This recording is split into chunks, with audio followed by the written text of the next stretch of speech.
ओम श्री सत उपासिये नमः। श्री गुरु गीता। जिनकी कृपा से पापों का नाश होता है, उस गुरु के वास्तविक स्वरूप को विस्तार से समझाने के लिए शौनक और अन्य ऋषियों ने सूत महर्षि से अनुरोध किया। श्लोक 2। ऋषयोचुः सूत सूत महाप्राज्ञ निगमागम पारगम गुरुस्वरूपमस्माकं ब्रूहि सर्वमलापहम्। अनुवाद। ऋषियों ने पूछा, हे सूत महर्षि, आप जो एक महान ज्ञानी है, जिन्होंने वेदों और धर्मशास्त्रों में महारत हासिल की है, कृपया हमें श्री गुरु के स्वरूप के बारे में बताएं, जो तीनों मल, आर्णव, कार्मिक और माय्य अशुद्धियों को दूर करते हैं। भावार्थ। वेदों के संकलन कर्ता व्यास महर्षि ने अपने शिष्यों को चारों वेदों की शिक्षा दी। उन्होंने पायल को ऋग्वेद, वैशंपायन को यजुर्वेद और महाभारत, जैमिनी को सामवेद, सुमंतु को अथर्ववेद, लोमहर्षण को पुराण और अपने पुत्र शुक महर्षि को श्रीमद् भागवत की शिक्षा दी। लोमहर्षण सूत समुदाय से संबंधित थे, अर्थात क्षत्रिय पिता और ब्राह्मण माता से उत्पन्न। लोमहर्षण या रोमहर्षण नाम इसलिए पड़ा क्योंकि जो लोग उनके प्रवचन सुनते थे, वे रोमांच का अनुभव करते थे। उनका शरीर भक्ति से हर्षित हो उठता था। एक अवसर पर बलराम जी ने अपना आपा खोकर एक घास के तिनके को ब्रह्मास्त्र के रूप में उपयोग करके लोमहर्षण का वध कर दिया। लोमहर्षण एक पवित्र अनुष्ठान में व्यस्त थे और उनकी मृत्यु से वह अनुष्ठान बाधित न हो, इसलिए बलराम जी ने लोमहर्षण का सारा ज्ञान लोमहर्षण के पुत्र उग्रश्रवा को हस्तांतरित कर दिया और उन्हें प्रवचन के कार्य को जारी रखने के लिए नियुक्त किया। तत्पश्चात बलराम जी ने प्रायश्चित करने के लिए सरस्वती तीर्थ की यात्रा पर चले गए। नैमिषारण्य में 12 वर्ष लंबा 12 दीर्घ सत्र याग आयोजित किया गया था। उस विस्तृत यज्ञ अनुष्ठान में दैनिक यज्ञ गतिविधियां नियमित रूप से की जाती थी और प्रदोष काल में सत्संग आयोजित किया जाता था। शौनक ऋषि ने उस सत्र याग में अध्वर्य के रूप में अध्यक्षता की। कुलपति गृत्समद शुनक के पुत्र होने के कारण वे शौनक के नाम से प्रसिद्ध हुए। अपनी ओजस्वी वाणी के लिए विख्यात उज्रश्रवा, जिन्हें सूत पौराणिक के रूप में भी जाना जाता है, उस सत्रयाग में आए। वेदों और शास्त्रों में पारंगत महान ऋषि सूत महर्षि को देखकर शौनक और अन्य ऋषियों ने उनसे बार बार अनुरोध किया, कृपया हमें गुरु स्वरूप के बारे में समझाएं, जो सभी पापों का नाश करता है। आत्मस्वरूप को दृष्टि से ओझल करने वाले 3 प्रकार के मल होते हैं। मल का अर्थ है अशुद्धि। ये अशुद्धियाँ 5 क्लेशों में से एक अविद्या या अज्ञान से उत्पन्न होती हैं। ये अपने वास्तविक स्वरूप की पहचान में बाधा डालती है और सायुज्य यानी परमात्मा के साथ एकत्व की प्राप्ति को रोकती है। कर्मण मल या स्थूल मल यह क्रिया से जुड़ा है। यह मनुष्य को यह विश्वास दिलाता है कि मैं शरीर हूँ। जीव को दुख और पुनर्जन्म के चक्र में बांधता है। मोह में उत्पन्न कर्मों में उलझा हुआ व्यक्ति मैं, मेरा, मेरे लिए, मुझसे में लिप्त रहता है और अपने पूर्ण स्वतंत्रता स्वरूप आत्मा को भूलकर परतंत्रता का अनुभव करता है। उसकी समझ में ऐसे विचार उत्पन्न होते हैं, मेरे जीवन में कुछ भी ठीक नहीं हुआ। मेरा स्वास्थ्य अच्छा नहीं है। मैं एक महान व्यक्ति हूँ। मेरा जीवन निराशाजनक हो गया। मेरी कठिनाइयाँ बाकी सभी से बड़ी है। इस प्रकार सुख और दुख के संस्कार शुभ और अशुभ प्रवृत्तियों के रूप में उत्पन्न होते हैं।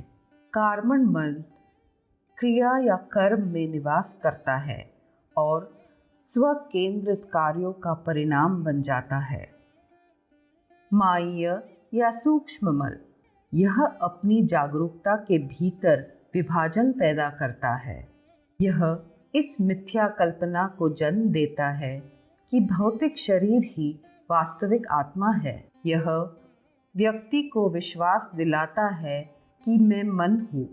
यह माया से उत्पन्न बंधन है। यह भौतिक संसार के प्रति आसक्ति और इच्छाओं का कारण बनता है। ये घर मेरा है, वो घर मेरा नहीं है। ये बच्चा मेरा है, वो बच्चा मेरा नहीं है। हर जगह अव्यवस्था है। मैं पूर्ण हूँ। ऐसी धारणाएं माय्य मल की रचनाएं हैं। माय्य मल द्वंद्व उत्पन्न करता है। मैं अलग हूँ, दूसरे अलग हैं, और स्वयं तथा दूसरों के बीच भिन्नता का भाव पैदा करता है। यह अशुद्ध अज्ञान व्यक्ति को परमात्मा को एक देखने के बजाय अलग अलग रूप में देखने पर विवश करता है। आर्णव या परमल यह एक अत्यंत सूक्ष्म आंतरिक अशुद्धि है। यह परम सत्य स्वयं के वास्तविक स्वरूप से अलग होने का भाव उत्पन्न करता है। परमात्मा का ज्ञान देने वाले गुरु समीप होते हुए भी परमात्मा का अनुभव करने की क्षमता नहीं होती। व्यक्ति यही मानता रहता है कि मैं एक जीव हूँ, एक सीमित देहधारी हूँ। आत्मा के बारे में किंचित ज्ञान भी नहीं पता रहता है। इससे रिश्ता बंधन बन जाता है। यदि किसी के मन में यह इच्छा हो कि मुझे उपनिषदों का अध्ययन करना चाहिए, इससे अपूर्णता का भाव जागृत होता है। मेरे पास उपनिषदों का ज्ञान नहीं है। कमी की यह भावना जीव के भीतर आकार लेती है। अपूर्णता के इसी बोध से इच्छाओं की पूर्ति की लालसा उत्पन्न होती है। जीव सब कुछ अपने पकड़ में रखने की कोशिश करता है, इसलिए अभाव की भावना दूर नहीं होती। व्यक्ति चाहे कितना भी बुद्धिमान क्यों न हो, स्वयं के प्रयास से इन अशुद्धियों की उपस्थिति को महसूस करना भी संभव नहीं है। केवल श्री गुरु परमात्मा ही शिष्य के भीतर इन दोषों को प्रकट करते हैं और धीरे धीरे उन्हें दूर कर शिष्य को आनंद स्वरूप बना देते हैं। इसलिए शौनक और अन्य ऋषि सूत महर्षि से गुरु जो कि परमात्मा है, उनकी विशिष्ट महानता के बारे में ज्ञान देने का अनुरोध करते हैं। परमहंस सद्गुरु श्री सत उपासी उवाच। कुछ लोग अपनी पत्नी पर, बच्चों पर, धन पर बहुत ज़्यादा मोह रखते हैं। तब गुरु उसी से दुख विरोध आ जाए ऐसा कर देता है। उसी मोह से वो भक्त को दूर कर देता है। भक्त अगर समझदार है तो गुरु ने मुझे अच्छी सीख दी ऐसा समझेगा, तब उसको ज्ञानोदय हो जाता है। लेकिन अगर नासमझ निकला तो परिताप से त्रस्त हो जाता है। ऐसा क्यों हुआ? मैंने गुरु पर इतना विश्वास किया, वो गुरु क्या ये सब कर सकता है? क्या विश्वास करने वाला भक्त के साथ इस प्रकार होना चाहिए? क्या गुरु की आंखें नहीं हैं? ऐसा सब गुरु के प्रति विरोधी भावनाओं को बढ़ाना शुरू कर देता है। उसको अपना विश्वास झूठा है या गुरु ही झूठा है ऐसा लगना शुरू हो जाता है। उस गुरु को इसका निंदा करना, गाली देना सब कुछ पता चल गया होता है। गाली खाने के लिए भी वो सिद्ध रहता है। गाली खाने पर भी वो भक्त का भला ही करता है, उसका हाथ कभी भी नहीं छोड़ता। गुरु ने उसके हित के लिए क्या किया, कितना श्रम उठाया, यह सच एक भक्त को चाहे अंत में क्यों न हो पता चल जाता है। कितने अवगुण थे, कितने मोह थे, कितना अज्ञान अहंकार था। गुरु उन सब को कैसे मिटाते हुए आया, ये हर एक को पता चलता है। संसार में रहने वाला कोई भी मानव किसी और का अवगुण नहीं मिटा सकता। वो कार्य केवल गुरु ही कर सकता है, अदृश्य रूप में ही कार्य करता है। भक्त को परिपूर्ण बनाना ही उसकी इच्छा होती है। भक्त को उसके जैसे ही बनाने के लिए गुरु कितना सब प्रयत्न करता है, उसको सत्य का बोध कराता है। श्री सत उपासिये नमः।